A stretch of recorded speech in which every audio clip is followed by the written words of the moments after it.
সিরাজগঞ্জের শাহজাদপুরে খাদিজা খাতুন নামের ২০ বছর বয়সী এক প্রতিবন্ধী মেয়েকে ধর্ষণের অভিযোগ উঠেছে প্রতিবেশী আয়ুব আলী নামের ৪৮ বছর বয়সী এক ব্যক্তির বিরুদ্ধে। এই বিষয়ে শাহজাদপুর থানায় একটি অভিযোগ দিয়েছে ভুক্তভোগী পরিবারটি। ঘটনাটি ঘটেছে শাহজাদপুর উপজেলার নরিনা ইউনিয়নের নারায়ণদহ গ্রামে। ভুক্তভোগী প্রতিবন্ধী খাদিজা খাতুন ওই গ্রামের কৃষক মোহাম্মদ খলিল খাঁর মেয়ে। অভিযুক্ত আয়ুব আলী একই গ্রামের মৃত দাউদ ব্যাপারীর ছেলে ও ৪ সন্তানের জনক। ২৯ এপ্রিল সরেজমিনে ভুক্তভোগী প্রতিবন্ধী মেয়েটির বাড়িতে গেলে তার মা অভিযোগ করে বলেন, গত ২৪ এপ্রিল আমার প্রতিবন্ধী মেয়ে প্রতিদিনের ন্যায় আমাদের পুরাতন বাড়িতে যায়।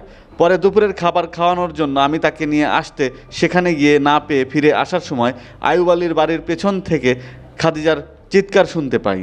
দৌড়ে সেখানে গিয়ে দেখি আয়ুব আলী আমার প্রতিবন্ধী মেয়েকে ধর্ষণ করছে। এ সময় আমার চিৎকারে প্রতিবেশীরা এগিয়ে এলে সে পালিয়ে যায়।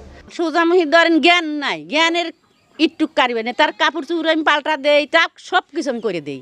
আমার এক নানি আছে, আমার সেই নানির কাছে যা বসে থাকে, বুড়ো মানুষ, খাওয়ার টাইম হলে লাওয়ার টাইম হলে বাইতাছে, খিদে লাগলি বাইতাছে। আসতে গেলে এখন চিকুর দেয়, ২:৩টার দিকে।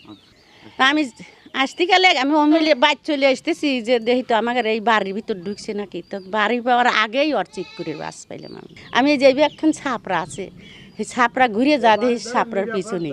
তিনি আরও বলেন, ১ বছর পূর্বেও আয়ুব আলী আমার প্রতিবন্ধী মেয়েকে ধর্ষণ করেছিল। সে সময় গ্রাম প্রধানদের বিষয়টি জানালেও তারা প্রতিবন্ধী মেয়ে বলে আমাকে চুপ থাকতে বলেছিল। এই বিষয়ে বক্তব্য জানার জন্য অভিযুক্ত আয়ুব আলীর বাড়িতে গেলে তাকে পাওয়া যায়নি।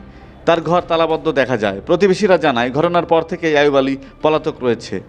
এই বিষয়ে স্থানীয় ইউপি সদস্য মোহাম্মদ আলমগীর হোসেন বলেন, একটা মেয়ে আছে আমাদের মনে করেন পাড়ারই প্রতিবন্ধী, তার মনে করেন যে মাথার সমস্যা, বাক প্রতিবন্ধী, তাকে মনে করেন যে এই ডাইকে নিয়ে তাকে রেপ করছে। এইটা আমার কানে আইছে, শুনছি আমি। এটা হলো আয়ুবের বিরুদ্ধে, আয়ুব আলী পিতা দাউদ আলী। তো শোনার পর অভিভাবকরা বললো যে এই বিষয় আমার মিয়া এই ক্ষতিটা করছে। কারণ আমি বলছি যে এটা তো আমাদের স্থানীয়ভাবে মীমাংসার এগুলো অযোগ্য।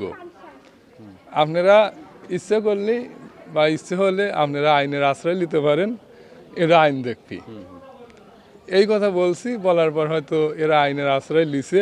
আয়ুব আলীর বাড়ির লোকজন যোগাযোগ করছিল, তারা বলছে যে এটা মীমাংসা করে দেন। বললাম যে না, এই বিষয়ে মীমাংসার এখতিয়ার আমার নাই। মানে তারা তো আর অস্বীকার করে নাই যে এটা ধর্ষণ হয় নাই। না, তারা বলছে যে ওর দ্বারা সম্ভব হতে পারে, এই কথা বলছে।